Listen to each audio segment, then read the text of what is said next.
bizə lazım olan məlumatları müəyyən kitablardan əldə edirik. Amma Qurani-Kərim kitabı ilə başqa kitabların arasında yer-göy fərq var.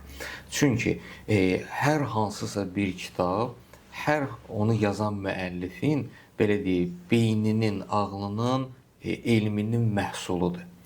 Amma Qurani-Kərim elə bir kitabdır ki, o nazil olub. Özdə nazil olub bu mənada yox ki, bir dəfə nazil oldu, qurtardı. Yox, bu mənada yox. Qurani-Kərim barəsində Allah Taala Quranda elə buyurur ki, və ənzəlna, biz nazil etmişik. Və yaxud nəzzəlnahu, biz nazil etmişik, biz etdik, edirik. Bu mənada. Başqa şey barəsində buyurur, məsələn, yağışın barəsində və ənzəlna minəs-səma'i ma'an, biz göydən su endirdik.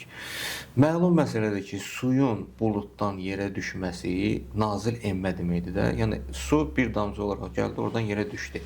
Bu damcı yerdədirsə, bu da yerdədir, daha buludda deyil. Bu nazil olmanın mənası budur. Amma Qurani-Kərimin nazil olma mənası bu mənada deyil. Qurani-Kərim nazil olubsa, elə həm yuxarıdadır, həm aşağıdadır. Biz Quranı nazil elədik və ətəsimu bihəblillah. Bizdən Allah Taala istəyir ki, Allahın ipindən möhkəm yapışın. Allahın ipi nədir? Qurani-Kərim. Yəni o ipin məcazi mənada belə demək olar ki, o ipin bir ucu bizim əlimizdə digər bir tərəfi də nauzubillah, yəni məcazi mənada Allahın əlindədir.